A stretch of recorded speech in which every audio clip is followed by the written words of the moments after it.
الشيطان الرجيم بسم الله الرحمن الرحيم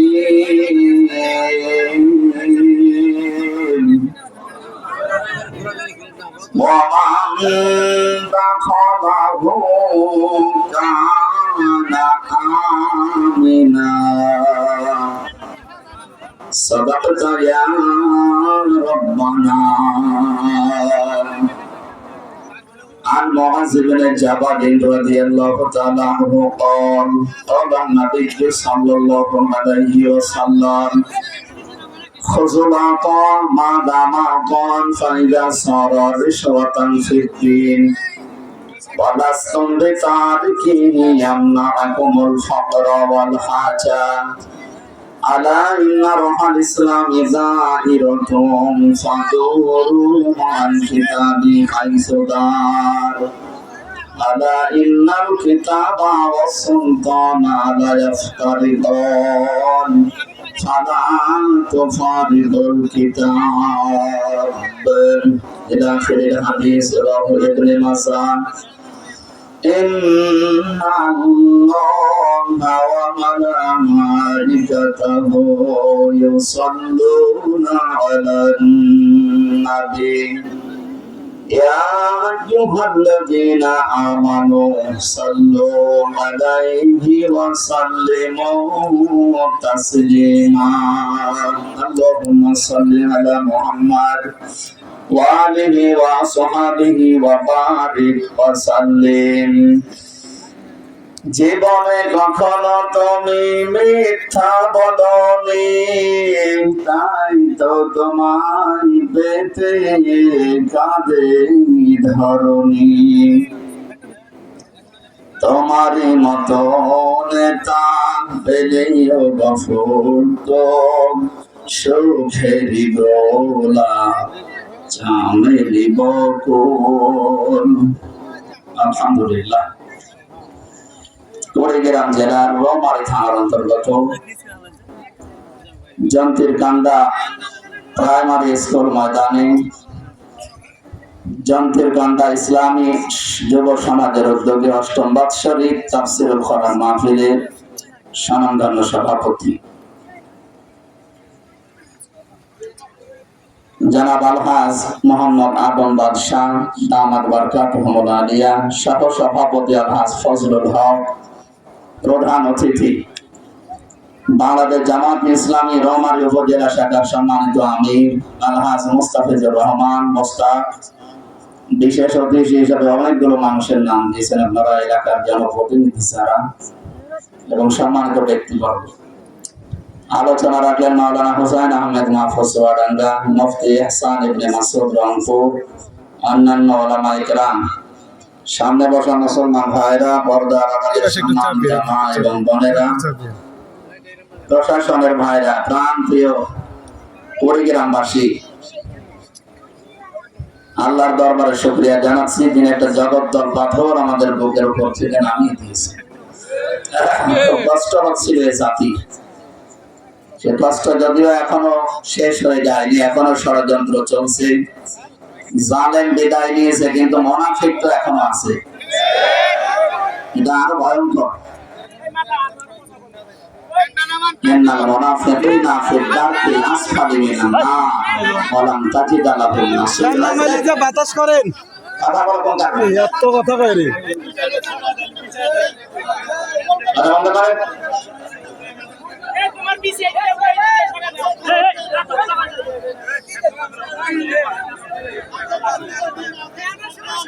যেভাবে আছে এইভাবে থাকা লাগবে। এতক্ষণ কিছু বলেননি কেন? হ্যাঁ, শয়তান কি কাটুকুটু দিচ্ছে? ঠিক আছে। মানে এতক্ষণ এক ঘন্টা চলছে, কিছু বলেননি, এখন হঠাৎ করে কি সমস্যা?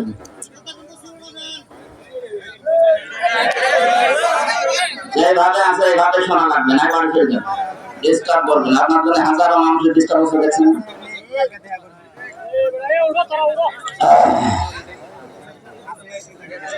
মুনাফিক ছাড়া এদেরকে আল্লাহ জাহান্নামে দেবে, শুধু তা না, আসফাল ইসমে তাফসীর, জাহান্নামের একেবারে নিচে থাকবে। আর মুনাফিক পৃথিবীর সবচেয়ে বেশি তৈরি হয় মুসলমানদের ভেতরে। মুসলমান যেহেতু বাংলাদেশে 96%, তার মানে এই দেশে মুনাফিক থাকার সম্ভাবনা নেই। বলেন বলেন। আপনি যদি জিজ্ঞাসা করেন আমি ইহুদি দেখবো কোথায় পাওয়া যায়, ইসরায়েলে যান, শুধু ইহুদি পাবেন।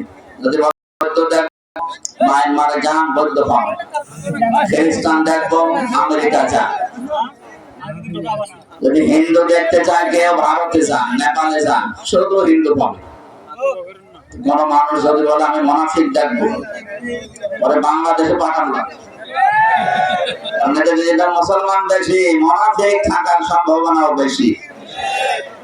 মুনাফিক তারা ইদা হাদ্দাসা কাযিবা ওয়া ইদা ওয়াদা আখলাফা ওয়া ইদা তুমিনা খান। চারটা আছে, তিনটা আমরা জানি অধিকাংশ মানুষ। বিশ্বনবী জানিয়েছেন যারা কথা বললে মিথ্যা কথা বলে। এটাই 15.5 বছরে যারা ছিল, তারা যে কথা বললেই মিথ্যা কথা বলতো, এটা এখন তামাম দুনিয়া জেনে ফেলেছে। যিনি পালিয়ে গেছে উনি এখন বিভিন্ন মোড়লদেরকে এটা জানাচ্ছে যে আমি নির্বাচিত সরকার ছিলাম, আমাকে উৎখাত করা হয়েছে। যখন ডাহা মিথ্যা কথা আপনি একটা হাসি মানুষ বলতে পারেনি, সে যাই করো, যেটা হাসি তো আল্লাহর ঘর দেখিস। তেমনি এত বড় ডাহা মিথ্যা কথা বলেন দুনিয়ার মানুষকে যে আমি নির্বাচিত ছিলাম। 15.5 বছরে নির্বাচন হয়েছে এই দেশে, কুকুরও বিশ্বাস করবে? আরে কুকুরকেও যদি ডাক দিয়ে বলেন, বলে এই মিথ্যা কথা আমারও শোনা দিন, বলেন আপনি এত বড় মিথ্যা কথা তামাম দুনিয়া ছড়াচ্ছে। দেশের প্রতি যদি একটা ধারণা ছিল ওদের, আরো তো খারাপ ধারণা মনে হবে যে এই দেশে বাস করলে মনে হয় আমি মিথ্যা কথা বলবো। এখানে যারা এগুলো ছড়াচ্ছেন, আপনি নিজেও জানেন যে আমি নির্বাচিত ছিলাম না, আমি জোর করেছিলাম। কথা বলে না কেন? আপনি জোর করেছিলেন, অনির্বাচিত ছিলেন, নির্বাচনের আগে এজন্য 154 জন ঘোষণা দিয়ে দিয়েছেন। আর আবার নির্বাচন কি দিলেন, রাতে হয়ে গেছে দিনের ভোট। এই যদি হয় আপনার নির্বাচন, এরপর আপনি বলেন যে আমি নির্বাচিত ছিলাম, এই মিথ্যা কথা আল্লাহ রাস্তায় আর বলবেন না। কি কথা বলে না? আমাদের একটা বদনাম হয় না, তমাম দুনিয়া জানে যে এটা মুসলিম সংখ্যাগরিষ্ঠ দেশ। আপনার জন্য আমরা মিথ্যাবাদী হতে যাবো কোন কারণে? যখন চলে গেছেন, অন্তত বাইরের দেশ থেকে যারা বাইরে থাকে তারা রেমিটেন্স পাঠায়, টাকা পয়সা পাঠায়। আপনার প্রায় 3 মাস হয়ে গেল, টাকা পয়সা তো পাঠাচ্ছেন না। অন্তত যাই করেন আমাদের টাকা চাই, আপনি যাই করেন করেন আমাদের টাকা পাঠান। আমরা এই দেশটা ঋণের বোঝা দিয়ে চলে গেলেন, অথচ টাকা পাঠাচ্ছেন না। আশা করছে আপনারা টাকা পাঠাবেন, যারা চলে গেছেন চুরি করে হোক আর যেভাবেই হোক টাকা পাঠান। আমাদের দেশে বহু ঋণ, এখন কেউ জন্ম নিলে তার মাথার উপরে 1 লাখ টাকা ঋণ। আর এটা করেছেন আপনারা। এই যে দরবেশ 7টা ব্যাংক থেকে 36,000 কোটি টাকা ঋণ করেছে। এই চালন গ্রুপের এরা 75,000 কোটি টাকা ঋণ করেছে ইসলামী ব্যাংক থেকে, একেবারে ফোকলা করে ফেলেছে, ধ্বংস করে দিয়েছেন আপনারা। সুতরাং আমরা চাই এদেশ থেকে যারা বাইরে যায় এরা যেমন রেমিটেন্স যোদ্ধা, আপনারাও বাইরে আছেন, আপনারাও রেমিটেন্স যোদ্ধা। কি করবেন আমরা জানি না, আমাদের টাকা না। আপনারা চান না এটা? মিথ্যা কথাটা ছড়াবেন না। আপনি যেহেতু নির্বাচিত ছিলেন না, সুতরাং এই মিথ্যা কথা মানুষকে বলবেন। কথা বললেই যারা মিথ্যা কথা বলেন, আপনি বুঝবেন যে আপনার ভেতরে মুনাফিকের জার আছে। কি আছে? জার মানে এই জীবাণু যদি কারো ভেতরে থাকে, ওকে আল্লাহ কিন্তু জাহান্নামে দেবে, একেবারে নিচে দেবে। ওয়ালান তাজিদা লাহুম নাসীরা, ওর জন্য কোনো সাহায্যকারী থাকবে না। মজারের আগে লান আসলে অর্থ হয় কখনোই হবে না। এখানে তাজিদার আগে লান আছে, ওয়ালান তাজিদা লাহুম নাসীরা। আল্লাহ গ্যারান্টি দিচ্ছেন মুনাফিকের কোন সাহায্যকারী কেউ হচ্ছে না, হবেও না। বলেন নাউযুবিল্লাহ। 2 নম্বরে যারা ওয়াদা দেয় ঠিক রাখে না। বহু ওয়াদা দিয়েছিল যে মদিনার সনদে দেশ চলবে, অথচ দেশ চলেছে মোদির সনদে। চলবে মদিনার সনদে, পাল্টিয়ে দিয়েছে মোদির সনদ। তখন আপনি কথা দিয়ে কথা রাখলেন। তিন নম্বরে যারা আমানত পেয়ে খেয়ানত করে, 15.5 বছরের যে খেয়ানত হয়েছে এটা কি ওয়াজ করে বোঝানো লাগবে? নাকি একজন দেখছেন না কত কোটি কোটি টাকার মালিক, একজনের শুনলাম 630টা বাড়ি, তো ও কতদিন বাঁচবে বলেন তো? এক এক বাড়িতে যদি 1 মাস করেও থাকে ও তো কবরে চলে যাবে। আপনি কি করতে এটা করলেন? যা করেছে এখন আফসোস করে এটা আর উঠে আসবে না, আপনার জীবন শেষ। কারণ এই যে অবৈধ ইনকাম যারা করে বিশাল সম্পদের পাহাড় তৈরি করে রাখেন, আপনি কি মনে করছেন দুনিয়াকে? মনে এখানে যারা আমরা আছি 100 বছর পরে এই মানুষ একটা এখানে দাঁড়িয়ে থাকবে? সব কবরের বাসিন্দা হবে, সব। একটা মানুষ এখানে থাকবে, এখানে আসবে নতুন মানুষ। এই জমি চাষ হবে ঠিক, এই ভাটা থাকবে ঠিক, কিন্তু নতুন মানুষ এসে এখানে চাষ করবে। কথা বলেন না কেন? তার মানে এখানে যত মানুষই এখন আমরা উপস্থিত আছি 100 বছর পরে একটা মানুষও পাবেন না। আর 200 বছর পরে আপনি যদি এই বাড়িতে নিজে এসে বলেন এটা আমি বানিয়েছিলাম, এই বাড়ির যারা বাসিন্দা ওই সময় থাকবে, আপনাকে বাড়িতে ঢুকতে দেওয়া দূরের কথা, পিটিয়ে বের করে দিবে। কে আপনি? কিসের পরিচয়?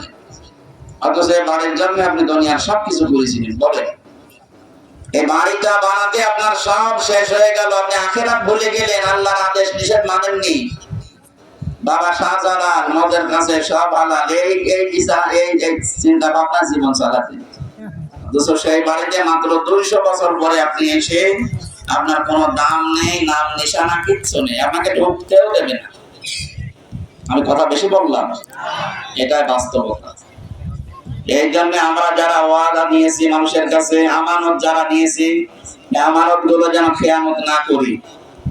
মাঝে উপদেষ্টার দায়িত্বে যারা আছেন, দেশের জনগণ, ছাত্র জনতা আপনাদের আমানত দিয়েছি, আপনারা তো স্বাধীন করেননি দেশটা। স্বাধীন যারা করেছে তারা আপনাদের কাছে দেশটা আমানত দিয়েছে। যে আমানতটা বেআইন আমরা দেখছি অনেকে খেয়ানত করছে। এমন এমন মানুষকে উপদেশ বানানো হচ্ছে যে মানুষগুলো বঙ্গবন্ধুর সৈনিক। আমি নাম ধরেই বলছি, এই যে মোস্তফা সরওয়ার ফারুকী, এই লোকটা সমকামিতা প্রমোট করে। পুরুষে পুরুষে বিয়ে হোক এটা সে চায়। নাউজুবিল্লাহি মিন যালিক। এইরকম একজন মানুষ, আল্লাহর নিষিদ্ধ মানুষ এই লোকটা। আল্লাহর পুরা সিস্টেম সে পাল্টিয়ে ফেলতে চায়। পুরুষের প্রতি পুরুষের আকর্ষণ এটা আল্লাহ তৈরি করেননি, করেছেন নারীর প্রতি পুরুষের আকর্ষণ। এটা যারা পাল্টিয়ে ফেলতে চায় তারা আল্লাহর দুশমন না? বলেন না কেন? সূরা নিসা তাফসিরে আছে, কোন মহিলা যদি পুরুষের বেশ ধরে, পোশাক আশাক পরে, আল্লাহ নিজে তার উপরে লানত করে। কোন পুরুষ যদি মহিলার বেশ ধরে, তার উপরে আল্লাহ লানত করে। আর আপনি পুরাটা সিস্টেমই পাল্টিয়ে বলছেন আমরা পুরুষের পুরুষের বিয়ে করব। নিজের বউটাকে দিয়ে সারা জীবন বিভিন্ন রকমের উল্টাপাল্টা কাজ করালেন। সেই মানুষকে 96% মুসলমানের দেশে উপদেষ্টার দায়িত্ব দেওয়া হবে, আর আমরা হা করে বসে থাকবো না? অত পাগল এখন আমরা হই? কথা বলেন না কেন? আমরা পাগল, তবে অত পাগল না।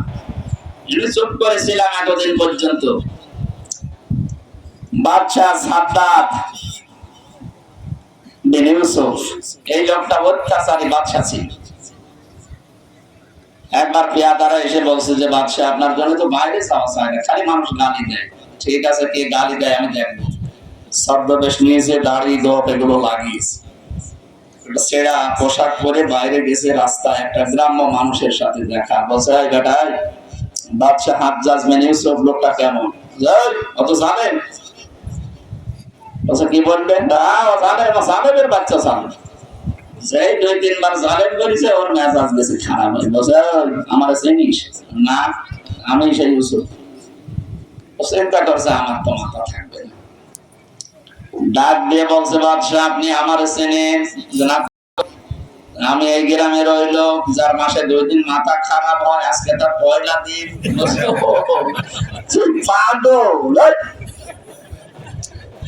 মাসে 2 দিন ওর মাথা খারাপ হয়, আজকে তার প্রথম দিন। পাগল বলে ছেড়ে দিয়েছে, না তো একদিন ছেড়ে দেওয়ার কথা ছিল। আমরা এই 15.5 বছরের পাগল বলে বেশি আছি। কথা বোঝেন? আমরা পাগল, তবে আমাদের 2 দিন মাথা খারাপ হলো, 28 দিন আমরা ঠিক থাকি। কথা বলেন না কেন? পাগলামি যারা করছেন আপনি থামবেন। আমরা এমন মানুষকে এই জায়গায় দেখতে চাই যে মানুষের দ্বারা আল্লাহ রাসূল এবং মানবতার কাজ হবে। এরকম দায়িত্বে থাকলে নর্তকীদের দৌরাত্ম্য বাড়বে। ওনার স্ত্রী যেমন চালাচ্ছে উনি ওই রকম মানুষকে চালাবে। আমরা এরকম কিছু হতে দিতে চাই না যেখানে আল্লাহর গজব নাযিল হয়। কথা বলেন না কেন? আমরা শান্তি, স্বস্তি, নিরাপত্তা চাই। আর আজকের আলোচনার বিষয় নিরাপত্তা। কি বললাম? বলেন না কেন? এটা খুব গুরুত্বপূর্ণ জিনিস, এটা দরকার। এখন এটা দিন দিন হারিয়ে যাচ্ছে, এটা যেন ফিরে আসে। যেহেতু যারা পালিয়েছে ওরা কিন্তু বসে নেই, ওরা নিরাপত্তা বিঘ্নিত করার জন্য চেষ্টা চালাচ্ছে।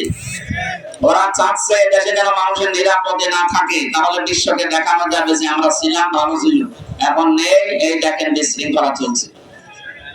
এই যারা দায়িত্বে আছেন, তত্ত্বাবধায়ক সরকার বা উপদেষ্টা যারা আছেন, ওনাদেরকে আমরা আহ্বান জানাচ্ছি খুব তাড়াতাড়ি সম্মানজনক একটা সময় নিয়ে আপনি একটা নির্বাচনের মাধ্যমে নির্বাচিত সরকারের হাতে দেশটা দিয়ে দেন। তাহলে এই কোটবন্দি নিয়ে যারা চলছে এদের ষড়যন্ত্র বন্ধ হয়ে যাবে ইনশাআল্লাহ। আমরা যে পাথর থেকে মুক্ত হলাম, এই বিশাল পাথর থেকে আল্লাহ আমাদের বাঁচালেন, যেহেতু এটা একটা নিয়ামত। এটা আজকে মন খুলে কথা বলতে পারছি। আমি এই কুড়িগ্রাম, রাজীবপুর, রোমান এর আগে বহুবার আসতে চেয়েছি, আমরা আসতে দেন। সে যারাই হোক, কোরআনের কথা যারা বলতে দেয় না, বাধা দেয়, ডাইরেক্ট ফতোয়া, তারা কাফের। কথা বলেন না কেন? আগে জালেমরা এগুলো করতো, এখন অনেক মুনাফিক এগুলো করার জন্য উঠে পড়ে লাগছে। আরে ভাই, কোরআন শরীফের কথা হামজার বাবার কথা নাকি? আপনি আসলেই বলেন যে হুজুর যা বলে আমাদের পক্ষে তো আসে না, শুধু বিপক্ষে যায়। আপনার পক্ষে কোন আয়াত কোরআনে আছে?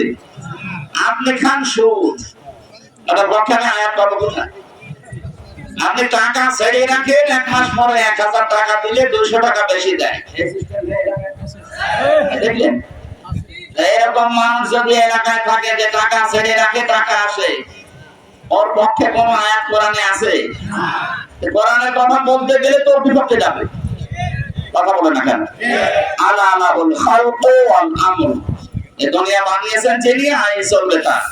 এখন যারা আল্লাহর আইন চায় না, মানুষের তৈরি করা আইন প্রতিষ্ঠা করতে চায়, তাফসীর মাহফিল বলেন, ওয়াজ মাহফিল বলেন, মিলাদ মাহফিল বলেন, সেখানে কি ওদের পক্ষে কোনো কথা আছে? বলেন বলেন। আমি করবো কি? আমি কি আপনার জন্য আয়াত বানাবো? এই যে যখন আপনার পক্ষে যায় না, যখন বলে না এটা তো রাজনীতি হয়ে যাচ্ছে, এটা তো জামাত ইসলামের কথা। আরে শয়তান, জামাত ইসলামের কথা এখানে লিখে আছে। জামাত কোরআন হাদিস হয়তো মানে, এই জন্য তাদের পক্ষে যাচ্ছে। আপনি আল্লাহর আইন চান না, আপনার পক্ষে যাবে কি করে? এরপরও যদি কেউ খারাপ ধারণা করেন, আপনি কোন আলেম নিয়ে আসবেন কোরআন বোঝার জন্য, এখানে নিয়ে এসে বসেন। নিচে তো বসেন না, আপনার পেটে বোম মারলে তো সবাই 1 লাখ সহ্য করে পড়তে পারেন না। আবার ভুল ধরে আমার, আপনি কি জানেন? কি জানে মানে? কোরআনের উপরে অনার্স মাস্টার্স করেছি, অন্তত আপনার চাইতে কোরআনের উপরে আমার দক্ষতা একটু হলেও বেশি আছে। আপনি সূরা ইখলাস 4টা আয়াত পড়তে গেলে 8টা ভুল হয় আপনার। আর আপনি যদি আমার ভুল ধরেন যে না ভুল হচ্ছে, আপনি তো আগে মুফাসসির হবে, তাফসীর বুঝবেন, তারপরে বলবেন। কথা বলেন না? একটা ইঞ্জিনিয়ার প্ল্যান দিয়েছে 10 তলা বিল্ডিং। ওই যে পানের দোকানদার একজন এসে বলছে না যে এই কোণা এইটা এই প্ল্যান দেওয়া ঠিক হবে, এটা দাঁত খুলে ফেলা দরকার। এইটাই তো সেদিন ঠাকুরদা হয়েছিল হরিপুর থানায়। আমি তাফসীর করার আগে উনি কথা বলতেছিলেন, আরে ভাই আপনি ইংরেজি শিক্ষিত, বাংলা শিক্ষিত মানুষ, বাংলায় বলেন। আপনি কোরআনের আয়াত পড়তে গেলে যদি শব্দ ভুল হয়ে যায়, অর্থে পাল্টি আপনি ঈমান হারা হয়ে যাচ্ছেন, আপনি টের পাচ্ছেন? কেউ যদি বলে ইদা জা নাসরুল্লাহি ওয়াল ফাত, যখন আসবে আল্লাহর সাহায্য, তখন আপনি বিজয় দেখতে পাবেন।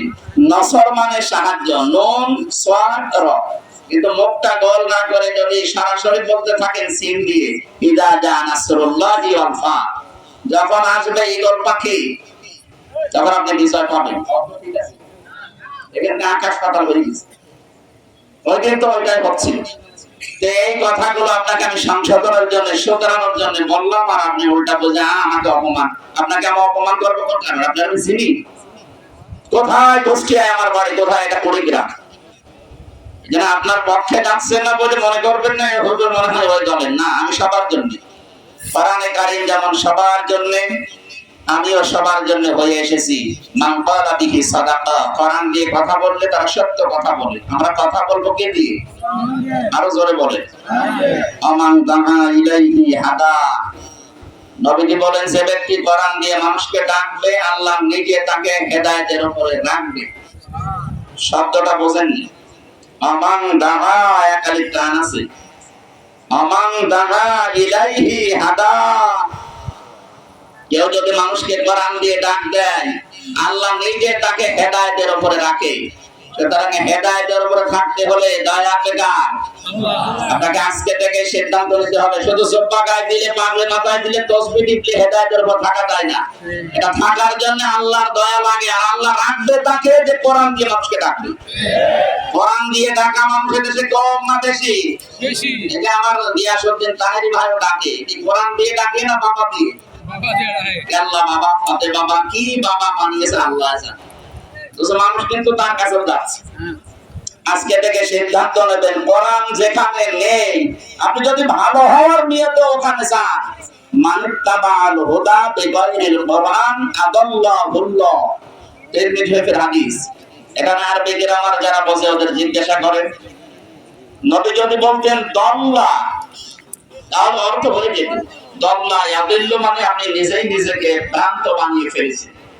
কিন্তু আদাল্লাহ বাবে ইফআল থেকে এসেছে, এর বাংলা অর্থ দাঁড়াবে আদাল্লাহ ইউদিল্লু। আপনার হয়তো নিয়ত ভালো ছিল, কোন জায়গায় গিয়েছিলেন, কিন্তু কোরআন সেখানে ছিল না। এইখানে আল্লাহ নিজে দায়িত্ব নিয়ে আপনাকে গোমরা বানিয়ে দেবে। এই হাদিসটা বাংলাদেশে 100% কার্যকর। অধিকাংশ জায়গায় কোরআন নেই, কোরআনের নিয়ম নীতি চলে না। আপনি ভালো হওয়ার নিয়তে গেলেও সেখানে আপনি আর খারাপ হয়ে যান। এর বাস্তব উদাহরণ আমাদের কুষ্টিয়ার লালনের মাজার। এই গড়েগ্রাম নাগরমনির হাট থেকে কত মানুষ যাচ্ছে ওখানে। এদের নিয়ত খারাপ না, এরা গ্রাম্য মানুষ, এরা ভালো হওয়ার নিয়তে যাচ্ছে, কিন্তু ওখানে তো কোরআন নেই, ওখানে শিরক। প্রকাশ্য সেজদা দিচ্ছে খবর কি? এই কথা বলছেন না কেন?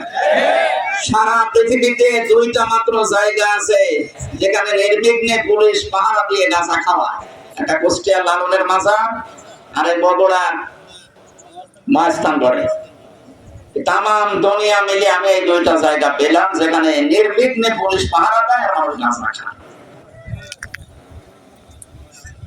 আমার জন্ম কুষ্টিয়া, এই জন্য আমার একটু আফসোস যে আমার আল্লাহ ওই জেলায় পাঠাবে। কি একটা জায়গা বলেন তো, প্রকাশ্য নিষিদ্ধ কাজ, যেটা গাঁজা পেলে পুলিশ আরো ধরে নিয়ে যাওয়ার কথা, আর সেইটা পুলিশ পাহারা দিয়ে খাওয়াচ্ছে। যত খাবি খান, আমরা দুইজন পাহারা।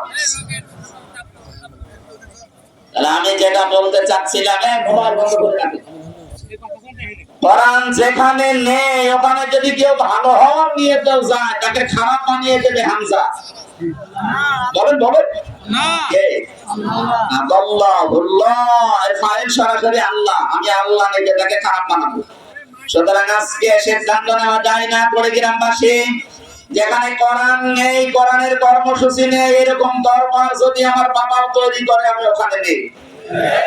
এইরকম দল যদি আমার বাবা প্রতিষ্ঠা হয়, আমি সেখানে নেই। আমি জানি এটা মানতে পারবেন না। পারবে?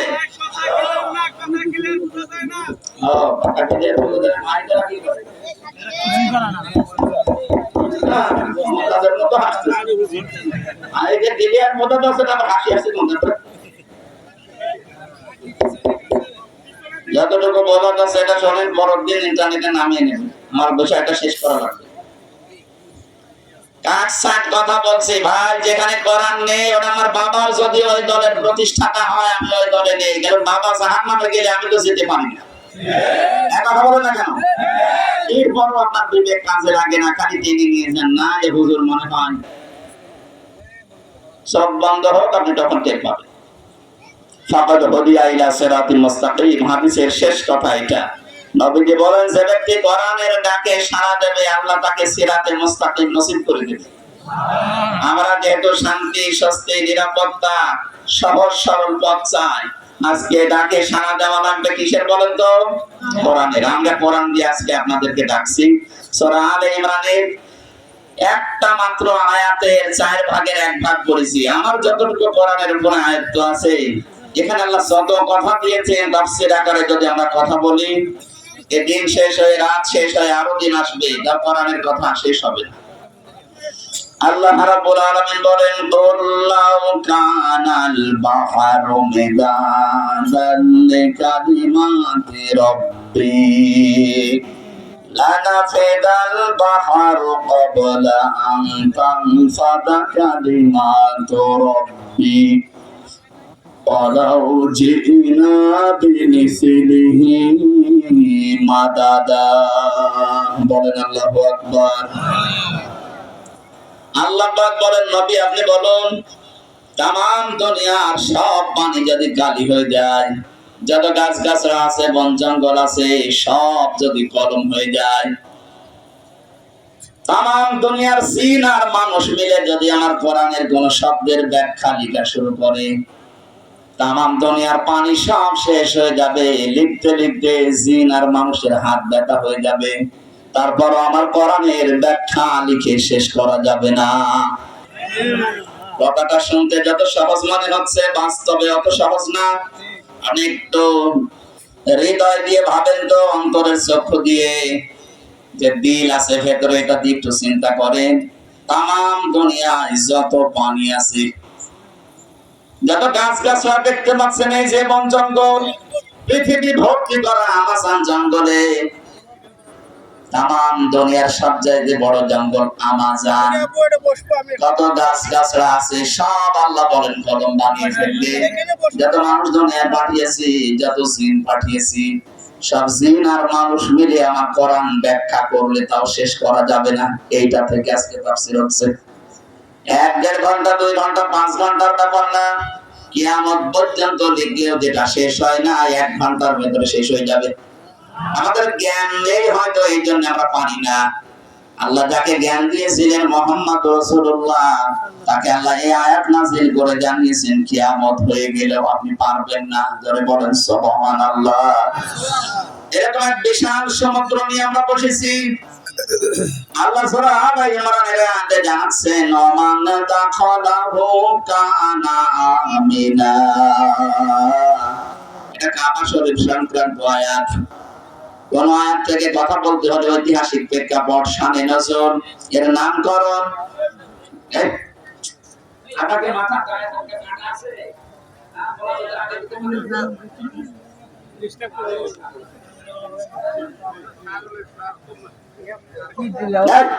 সমস্যা আলোচনার ভেতরে কি করছেন? আপনি মনে করছেন আগে করেন না?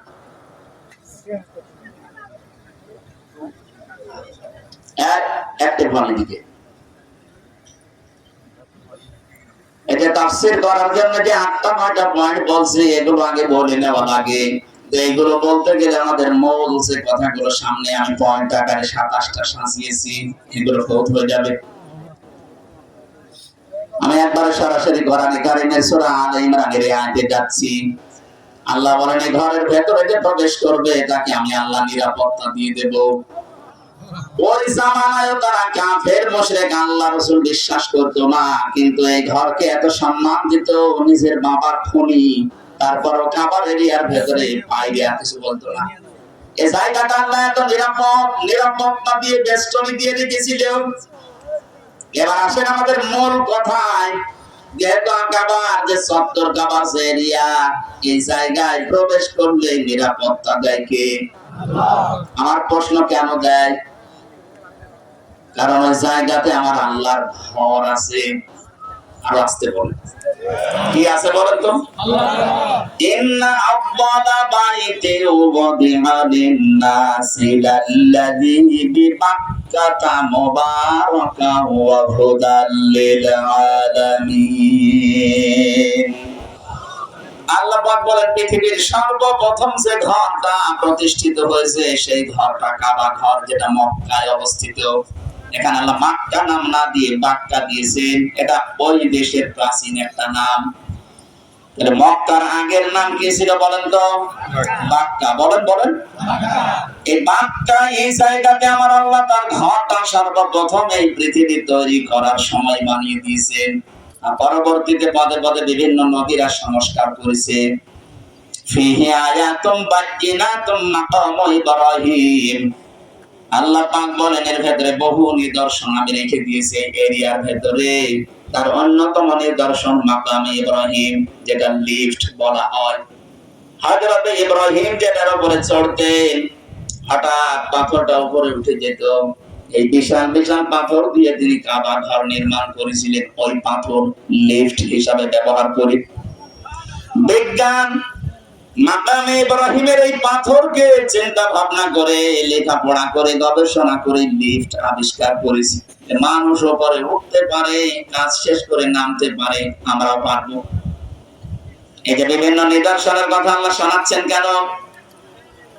আল্লাহ পাক বলেন এখানে মুবারাকান, বরকতময় করে দিয়েছি এই জায়গাটা।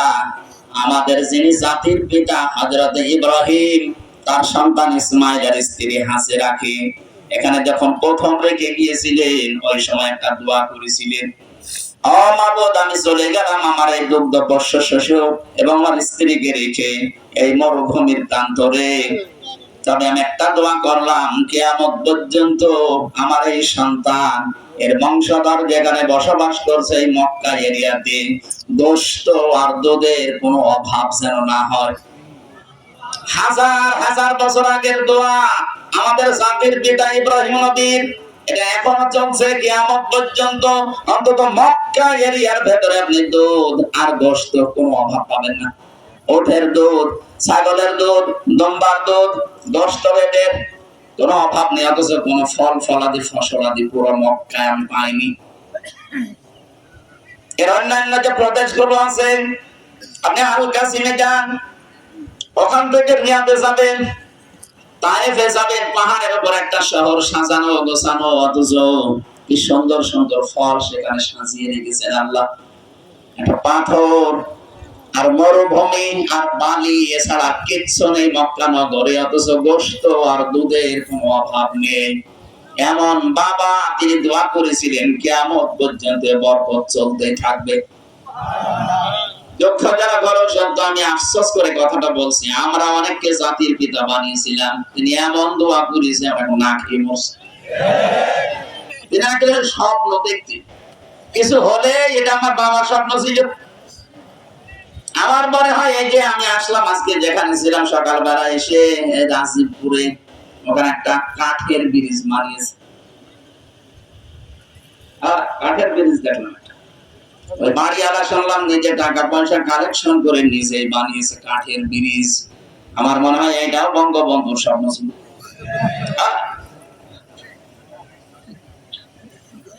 ওনার জীবনে একটাই দোষ, স্বপ্ন দোষ। ওনার বাবার স্বপ্ন, এখন অন্তত এই স্বপ্ন বন্ধ হয়ে গেছে। কথা বলছেন না কেন? এখন এই স্বপ্ন দোষ হচ্ছে না, এই স্বপ্ন বাস্তবায়ন হচ্ছে। কিয়ামতের আগে কোন মানুষের স্বপ্ন দেশে আর বাস্তবায়ন হবে না ইনশাআল্লাহ। আমার যতটুকু বাস্তবে ধারণা দেখছি, এই দেশে যদি বাস্তবায়ন হয়, আল্লাহর কথাগুলো বাস্তবায়ন সামনে হবে ইনশাআল্লাহ। বানিয়েছে তিনি, হুকুম চলবে তা। ৫৩ বছর তো দেখলেন যে বাবা চালিয়েছে কেমন লাগে, দুর্ভিক্ষে মানুষ মরেছে। যে মানে বললাম, যারা মুরব্বী আছে জিজ্ঞাসা করেন তো, বাবা যখন দেশ চালিয়েছে এখন দুর্ভিক্ষ হয়নি? স্বামী চালিয়েছে দেশ, চাচা চালিয়েছে আপনাদের রংপুরের, ভাবি চালিয়েছিল, বউ চালালো, এখন শুধু দেখতে বাকি আছে কোরআন দিয়ে চললে কেমন দেখা যায়। জীবনে বড় স্বপ্ন, আমার বড় আকাঙ্ক্ষা, তামান্না, আল্লাহ যদি জীবনে কিছু না দাও, অন্তত এইটা একটু দেখার তৌফিক দিও যে ৫৬,০০০ বর্গ মাইল তোমার আইন দিয়ে চলছে, মানে জান্নাত হয়ে যাবে। আপনি টের পাচ্ছেন না ভাই? আজ মেয়েদেরকে অনেকে জুজুর ভয় দেখাচ্ছে, যদি ইসলাম আসে তোমরা কিন্তু ঘর বন্দী হয়ে যাবে। আরে বেটা, এই বাংলাদেশে ইসলাম কায়েম হলে সবচাইতে বেশি নিরাপদে থাকবে মেয়েরা। কেন বলেন তো? আমি ৪-৫টা উদাহরণ বলছি, দেখেন কোরআনে কারিম। আমাদের আদি পিতা হযরত আদম হযরতে হাওয়াকে দেখার সঙ্গে সঙ্গে তিনি ধরতে গেলেন এবং তাকালেন। আল্লাহ বলেন তাকানো যাবে না, ধরা যাবে না, কারণ নিষিদ্ধ জিনিসের প্রতি মানুষের সব সময় আকর্ষণ বেশি, সেই জন্মলগ্ন থেকে। হযরতে আদম ডাক দিয়ে বলেছিলেন, রব্বুল আলামিন ধরাও যাবে তাকানো যাবে, কি করলি সেই বুদ্ধি দেন। আল্লাহ বলেন ধরাও যাবে তাকানো যাবে, বিয়ে করা লাগবে, আমি রাজি। আমার মনে হয় এখানে যত যুবক আছে অজুর ফরজ কয়টা জানে না, বিয়ে করা ফরজ এটা জানে, এটা জানে না, অথচ অজুর ফরজ জানে না। বিয়ে করে গোসল করা লাগবে, গোসলের ফরজও জানে না। গোসলের ফরজ কয়টা বলেন তো? কত যুবক এখানে বসে আছে বিয়ের জন্য দুই পায়ে খাড়া, গোসলের ফরজ জানে না, আন্দাজে বিয়ে করে। হযরতে আদম বললেন আমি রাজি। হযরতে আদমকে আল্লাহ বলেছিলেন রাজি হয়ে গেলে দেন মোহর দেওয়া লাগে। ওয়া তুহুন্না উজুরহুন্না ফারিদা, দেন মোহর দেওয়া এটা নফল না, এটা নামাজ রোজার মতো ফরজ। এখানে কত মুরব্বি বসে আছে জীবনে শুধু দেন মোহর ওই লিখে রেখেছে কিয়ামতের পরে দেবে। যদি আপনার এই নিয়ত থাকে যে আমি আর দেব না, আপনি কিয়ামতে জিনাকার হয়ে উঠবেন। কি কথা বলেন না? জিনমর বাকি আছে কার হাত তোলেন তো? আল্লাহ, এলাকা বিয়ে শাদী কিন্তু বন্ধ হয়ে যাবে, রেকর্ড হচ্ছে। মানুষ সারা দেশ থেকে মনে করবে না এই করে গ্রামে মানুষ বিয়ে দিয়ে যাবে না, দেন মোহর দেয় না। আমি হাসির জন্য বলি না, দেন মোহর দেওয়া নফল না ফরজ? নামাজের মতো ফরজ। কেউ যদি দিয়ে না থাকেন সেভাবেই হোক দেওয়া লাগবে। অনেকে মাফ চেয়ে নেয় যে আমি গরিব মানুষ, না ও স্ত্রী যদি বাসর রাতে লজ্জার খাতিরে মাফ করে দেয় মাফ হবে না। আমার মনে হয় মহিলারা যারা শুনছে, বিশেষ করে মুরব্বীরা যারা এখনো পায়নি, আজকে বাড়ি যান আপনার কি করে দেখেন আগে আমাদের মোহর দেবে না ভাই দিয়ে দেবেন, যেভাবেই হোক দিয়ে দেবেন।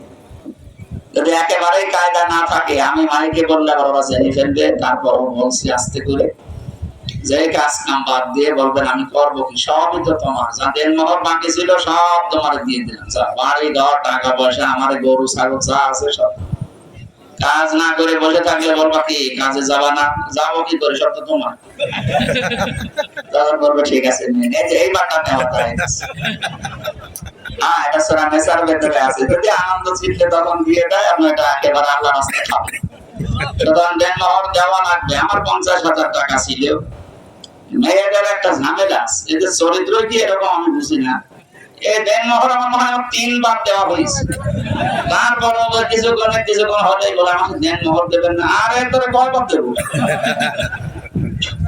ভারতে গিয়েছিলাম একবার, ওখানে আমার 1 মাস অনুষ্ঠান ছিল, টাকা পয়সা যায় কালেকশন হয়েছিল প্রায় 1,70,000 টাকার মতো ছিল। ওরে আমি স্বর্ণ কিনে দিলাম, দেন মোহর শোধ হয়েছে। ওই সময় বলছে ঠিক আছে, এখন আবার মাঝে মাঝে হঠাৎ মনে হলে বলে টাকা দিবেন না।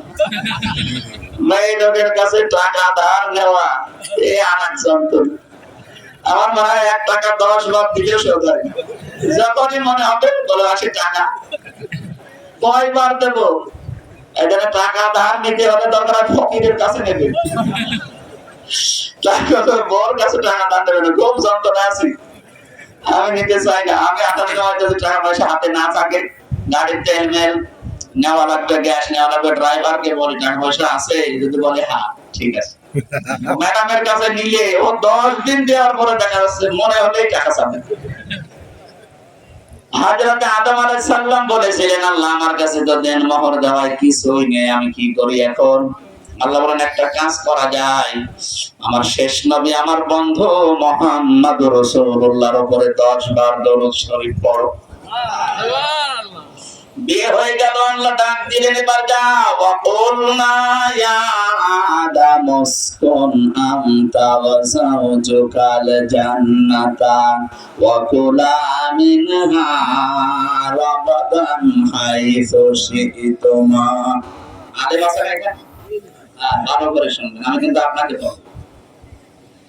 আল্লাহ পাক বলেন আদমকে বললেন যাও, বউ নিয়ে চলে যাও। কোথায় যাবেন? জান্নাত আমাদের আদম আলাইহিস সালামের বাড়ি আর আমাদের বাবার বাড়ি। কথা বলেন না মানে আমাদের বাবা না, আদি বাবা আদি পিতা, তাহলে ওনার যদি জান্নাত বাড়ি হয়ে থাকে আমাদের, আরো জোরে বলেন আরেকবার, আমাদের বাবার বাড়ি।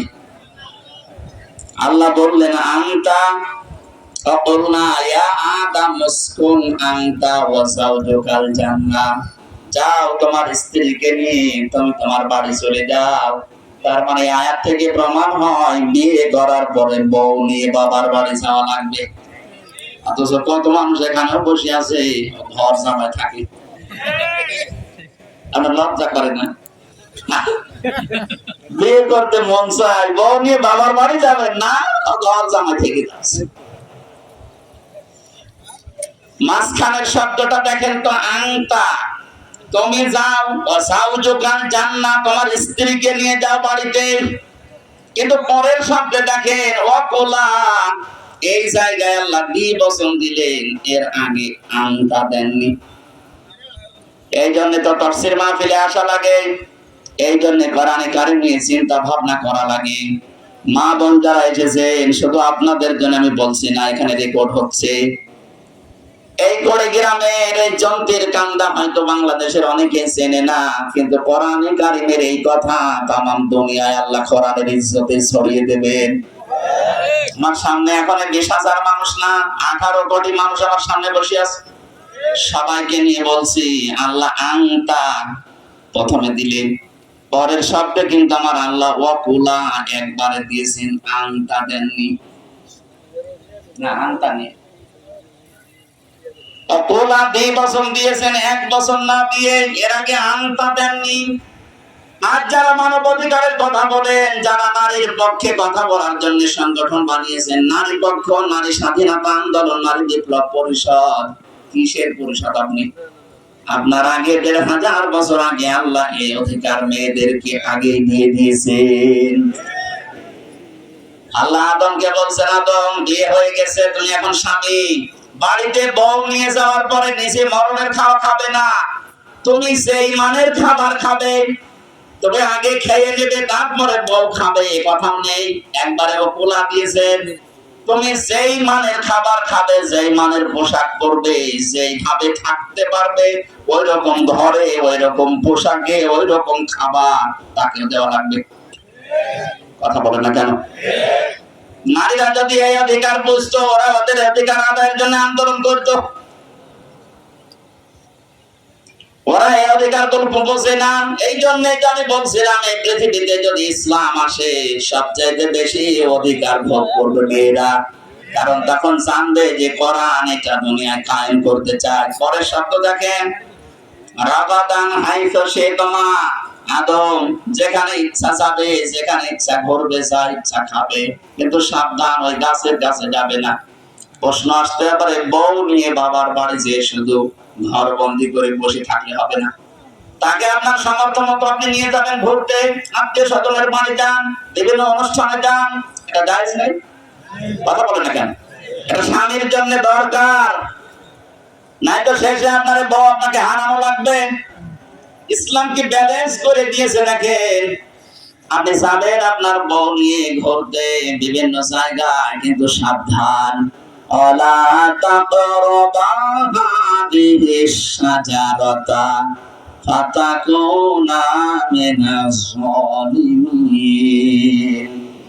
ওই গাছটার কাছে যাবে না, তাহলে গেলে তোমরা জালেম হয়ে যাবে। আমরা মনে করি গাছ মানে গন্ধম গাছ, না। এটা যদি শুধুমাত্র গন্ধম গাছের কথাই হবে, তাহলে দুনিয়ায় আল্লাহ কোরআনে আয়াত নাযিল করলো কেন এখানে গন্ধম গাছ আছে? বলেন, এটা জান্নাতের ব্যাপার, ওখানে তো শেষ করে যাওয়ার কথা। কেন ওয়ালা তাকরাবা হাদিহিশ শাজারা দিলেন? তাফসীরে হাক্কানি মুফাসসির লিখেছেন, এই গাছ বলতে আল্লাহ বর্ডার বুঝিয়েছেন। আল্লাহর বিভিন্ন সীমা বর্ডার দেওয়া আছে। এলাকার পাশে নয় বর্ডার আছে। এই বর্ডার যদি এমনি এমনি কেউ পাসপোর্ট ভিসা ছাড়া পার হতে চায়, মেরে ফেলবে না? বাংলাদেশের প্রায় জায়গায় চারিদিকে বর্ডার দেওয়া আছে। যদি এদেশ পার হয়ে কেউ যেতে চায়, এ বর্ডার পার হয়ে তাকে পাসপোর্ট এবং ভিসা বৈধভাবে লাগানো লাগবে, আপনাকে যেতে দেবে না। আল্লাহ পাক বলেন, আমিও দুনিয়ায়, তামাম দুনিয়ায় 500 বর্ডার দিয়েছি। কয়টা? আরো জোরে বলেন। এই বর্ডার গুলো তোমরা কখনো ক্রস করবা না, এই বর্ডারের সীমা লঙ্ঘন করবা না। যদি করো তাহলে জালেম হয়ে যাবে। আপনি বউ নিয়ে ঘুরতে যাবেন আত্মীয় বাড়িতে, বিভিন্ন অনুষ্ঠানে, বিয়ে বাড়িতে যাবেন, নিষেধ নেই। এমন জায়গায় যাওয়া যাবে না যেখানে গেলে আল্লাহর পর্দা লঙ্ঘন হয়ে যায়। এরকম বিয়ে দেশে নেই? আমার ভাইয়ের মেয়ের বিয়ে হচ্ছে, মনে করেন বোনের মেয়ের বিয়ে, সে হয়তো ইসলামী মাইন্ডের না, এমন কায়দা চালাচ্ছে গায়ে হলুদ মলুদ দিয়ে, বেপরদার লাইন চলছে। আপনার বউ নিয়ে ওই জায়গায় যাওয়ার দরকার নেই। প্রশ্ন আসতে পারে বোন মন খারাপ করে, আপনার বোনের মন খারাপ আগে না আল্লাহর আদেশ আগে? এই যে এই কথা বলছিলাম। আপনি বউ নিয়ে ঘোরাফেরা করতে পারবেন না তা না, যেতে পারবেন, যেখানে ইচ্ছা যান, যা ইচ্ছা খান, কিন্তু সেখানে গেলে আল্লাহর বর্ডার ওভারটেক হয়ে যায়, আল্লাহর বর্ডার ক্রস হয়ে যায়। নিজেরও পর্দা থাকবে না, বউরও পর্দা থাকবে না, এখানে যাওয়া যাবে না। বাংলাদেশে কত মেলা হয়, এই সমস্ত মেলার নাম দেয় বৃক্ষ মেলা, বৃক্ষ খুঁজে পাওয়া যায় না। বই মেলা নাম দিয়েছে বই নিয়ে, শিশু মেলা, শিশুরা কয়, শুধু শিশুর খালারা আর মামারা। ওখানে যাওয়ার পরে দেখি অ্যাক্সিডেন্ট হয় ট্রাকে আর বাসে। কত রকমের অ্যাক্সিডেন্ট হয়, হাতে চোখে মুখে নাকে, বাকিটা বললাম না। এই অ্যাক্সিডেন্ট হওয়ার জায়গায় বউ নিয়ে যাওয়া যাবে? বলুন বলুন। এই জন্য মেয়েরা যারা এসেছে, সম্মানিত মা বোনদেরকে বলছি, ইসলাম যদি সত্যি দেশে এসে যায়, সবচেয়ে বেশি অধিকার আপনারা পাবেন। এখানে আমরা অনেকে আছি মনে করে যদি ইসলাম আসে তাহলে আমি একটু বিড়ি খাই, আকিস বিড়ি, মাঝিস বিড়ি, এইটা কি হবে? একটু মাঝে মাঝে একটু ডাল খাই, একটু লাল পানি খাই, এইটা তো খাওয়া যাবে না? খাওয়া যাবে, খাওয়া যাবে না। আপনি বেশি বলবেন অবস্থা, খেতে পারবেন। এবার শোনেন কেন খেতে পারবেন। এখানে আমরা যারাই আছি, অন্তত আল্লাহ একজন আছে, বিশ্বাস করি তো? বলুন বলুন। এই বিশ্বাস আছে বলেই তো নামাজে যান। মসজিদে আপনি গেলেন, এই যে এখন আসরের নামাজ হবে, মসজিদে যাবার পরে আপনার বিড়ির নেশা উঠেছে, খেতে পারবেন না।